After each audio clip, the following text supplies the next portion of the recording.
Big boss Marathi show मध्ये DP दादाला voting कसं करायचं? जिओ सिनेमा ऍप डाउनलोड करा.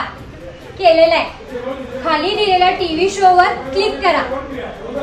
बिग बॉस मराठी शो वर क्लिक करा.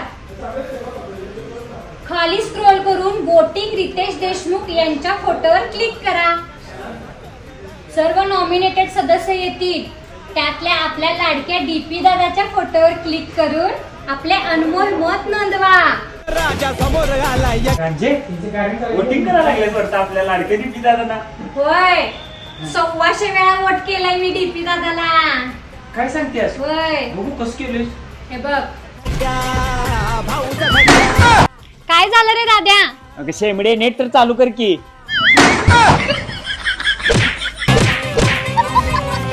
आता मी नेट चालू करून डीपी दादाला 1,400 वेळा वोट करतो. 1,400 पेक्षा जास्त करतो.